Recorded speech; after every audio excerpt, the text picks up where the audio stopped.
Hi, this is Donna. Welcome to DD Paper Crafts. In today's video, we're going to be making this book look box, which has two drawers inside, and the top and bottom of the bookmark are used as the drawer openers like so. This box is 2 inches deep, 5 inches across and 7 inches high. So let me show you how I put the box together. I have two pieces for the front and back cover, and these measure 5¼ by 7. And on one side of each piece, I've rounded off a top and a bottom corner. That's just my personal preference for the look of the book. Before I give you the piece for the spine element here, which is going to be adhered to the front and back cover, there is going to be an additional internal panel which is going to help the drawers move in and out and create a straight edge, as it were. So we will be adding an additional piece of cardstock like so. There will, as a consequence, be a gap here between the internal section and the curve of the spine. If you would prefer not to have such a gap, you may want to reduce the size or the width of the spine piece, which we're going to make now. For the curved spine, I have a piece which is 3¼ by 7. Along the 3¼ inch side, score at half, rotate 180 degrees and score at half. Fold and burnish along the score lines and cut a wedge from the ends of the long glue tabs. Add a curve into the central panel of the spine. Add glue to one long glue tab and adhere the spine onto the back cover or the front cover, lining up the edge of the cover piece with the score line of the curved spine, and repeat with the front cover. So this is the front and back cover of our box. We're now going to create the sides of the sleeve. I have two pieces of cardstock which are 3 inches by 6¾ inch, and along the 3 inch side score at half and 2½, and you'll do this on both pieces. Fold and burnish along the score lines and cut a wedge from the ends of the long glue tabs. One of the pieces, as I mentioned earlier, is going to sit inside between the front and the back cover and the curved spine like so. I've cut them slightly shorter than the 7 inch length of the book cover because I want the drawers to sit slightly inside the top and the bottom edges of the covers, so they'll be a little bit more hidden. I'm going to take my ruler, line the edge of the cover up with the 1/8 inch mark on my ruler, and I'm going to use that to line up the spine. So it's going to start 1/8 inch inside the cover. Add glue to one of the long glue tabs. Sit that so that the edge, the top edge, is butted up against the ruler, and sit it in line with the score line on the front cover. And once you're happy, burnish that down into place. And just pull the spine round and make sure that the score line on the piece we've just added is not sitting within the curved spine. I'm now going to work on this side panel. The back page is on the 1/8 inch mark on the ruler. I'm going to run my pencil along the top edge of the ruler and make a pencil mark. Repeat that at the top. And I'm going to make a third in the middle. So these pencil lines are 1/8 inch in from the edge of the back cover. Do the same at the bottom. So my ruler is marked 1/8 inch up from the bottom edge of the cover. And I can now use all of those pencil marks to make sure that my second panel is going to sit in line.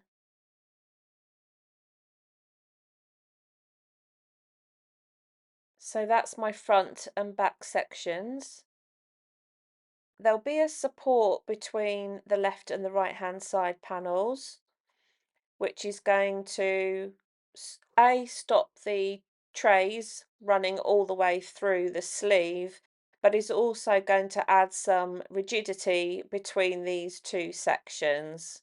I have one piece which is 3 inches by 6 inches, and along the 3-inch side score at half and 2.5.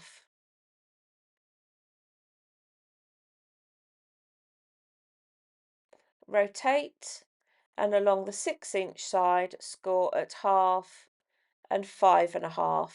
Fold and burnish along all of the score lines, and on all 4 corners cut away the intersecting sections in the corners like so.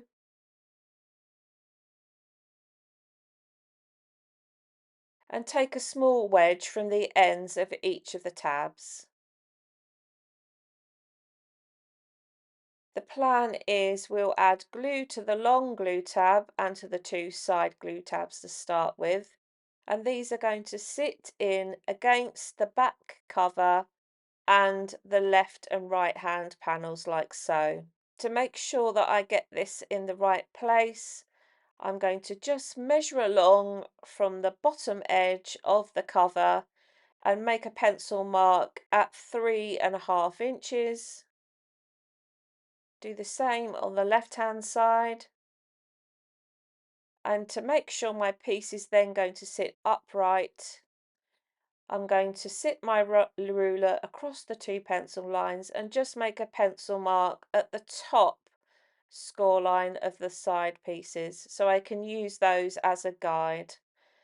Add glue to the base of the inner section and the 2 side glue tabs. Sit that piece in place.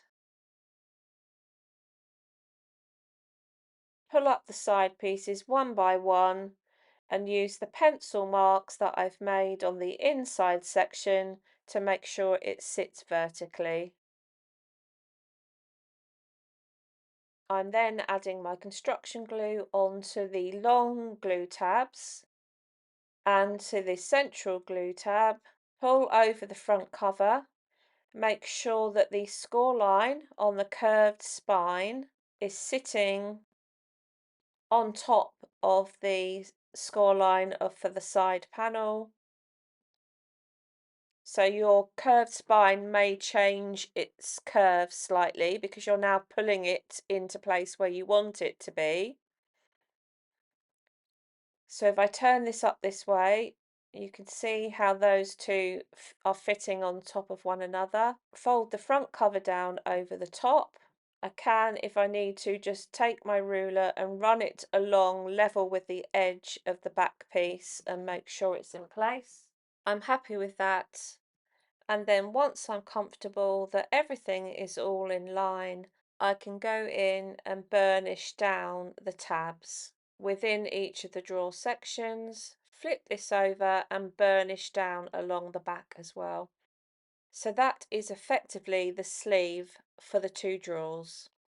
We now want to measure the pieces for our trays, and I would suggest that you measure each of your pieces individually. You want to measure the distance between your internal spines and the distance for the height and the distance inside the box.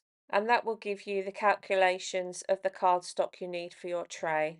The way I work out my calculations for the size of cardstock I need for my tray is the height, which in this case is 1 7/8 of an inch to allow for the tray to move in and out, plus the width, which in my case is 5 inches, plus the height. That is going to give me a measurement of 8 3/4 of an inch times the height, 1 7/8, plus the depth, which in my case is 3 3/8 of an inch. That's the distance between the internal division and where I want the drawer to fit at the front, plus the height, 1 and 7/8.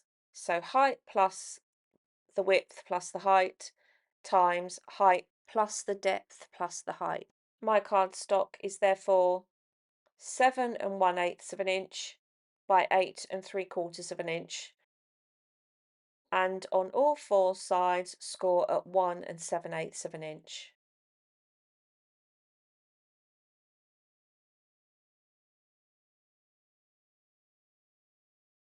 I'm going to cut one to start with, make sure this size drawer fits in both ends, and then I will cut my second piece of cardstock. Fold and burnish along all four sides. Take your sleeve. I've marked a number 1 at this end. I'm going to start by folding in the sides along the score lines on the two shorter sides. So this is my longest side. I'm going to fold these two in. I want to make sure that this width here is going to fit inside the sleeve. And I can see that that does fit in there easily.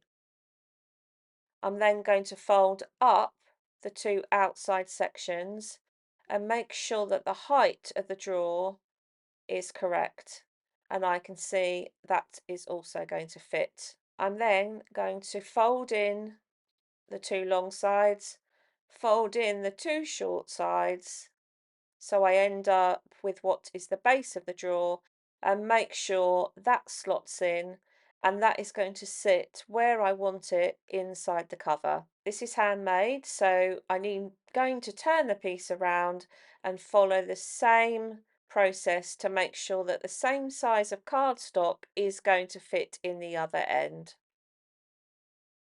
I can see that that's the same size, and I can therefore cut my second piece of cardstock the same size as the first size. We can now complete our drawer. I've got the piece in a landscape orientation. Cut up the first vertical to the horizontal, like so, and take a wedge from the ends of those corners, and repeat that process on all four corners.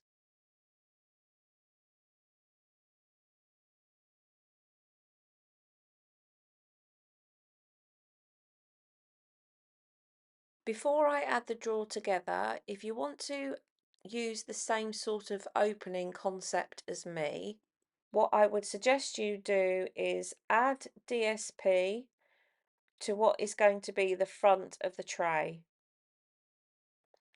Glue that onto this panel or this panel, and then you then cut the slots through the two layers, which you'll then use later on when you add your bookmark into place. If this was the front cover, you might want your slot to be slightly over to the left, but you need to make sure that you cut the top and the bottoms slots for your bookmarks in line. So we will get on with that process now. If you have a different idea for your drawers, you can now add glue to the small glue tabs and pull around the sides to create your drawer. I'm going to sit my drawer fronts into the position that they will be. So this is my DSP covered piece, which is going to be at the top of the box. So this is where I will cut my slot, and I've marked this with an F. And on this one, this is my DSP covered piece. This is going to be the bottom of the box, and I've marked an F on this one. What you want to do is make sure your slots are on the same side, because you want your top and your bottom of your bookmark to run in line. I'm going to make sure that wherever I cut the slot in this section here, I use the same measurements in this section here. The die that I'm going to use for my bookmark, this is from the Made to Surprise by Sam Calcutt bookmark and wax seal stamp and die set. This is 1 5/8 of an inch. I'm going to cut my slot just over 1 5/8 of an inch. I'm going to use the width of my ruler and line the base of my ruler up with what is going to be the top of the tray, and mark with a pencil a slot just over 1 5/8 of an inch long. Take my second piece. Again, I'm going to use the width of my ruler, line it up with the top edge of the box, and make a pencil mark 1 inch from the left hand side and 1 5/8 of an inch long. I'm then going to use my craft knife and ruler and cut through both pieces to create the slot for the bookmark, like so. You'll see that as we pull this tab round, the tab is actually longer and is going to run across the front of the slot. So I'm just going to trim away some of the excess on that glue tab so that it doesn't sit beyond the slot. We can now complete the construction of our trays. I've now added in my 2 drawers which slot in nicely, and I can now go ahead and finish my decoration. Here's the finished decorated box. You can see I've added DSP onto the front, back and the spine. And this is from the Simply Made Craft Sweet Treats paper pack from Craft Stash. I've cut some of the icing paper from the top and I've covered that in clear embossing powder to give it a shine, and I've added some Nuvo drops onto the sugar strands, and I've stamped, coloured and die cut some cupcakes from the Major Surprise Birthday Rainbow stamp and die set. I haven't yet covered the inside. I die cut 2 of the bookmarks and added them together and left a 1/2 inch at the end. I've then slotted the bookmark through and pulled back the 2 tabs and used those to adhere the bookmark in place. I appreciate the fact that the bookmark is disproportionate. You wouldn't have a bookmark this long, but I like the look of it and it certainly serves the purpose of getting the drawers open. So there we have today's project. I hope you've enjoyed today's video. If you haven't done so already, please consider subscribing to the channel. And until next time, thanks for watching.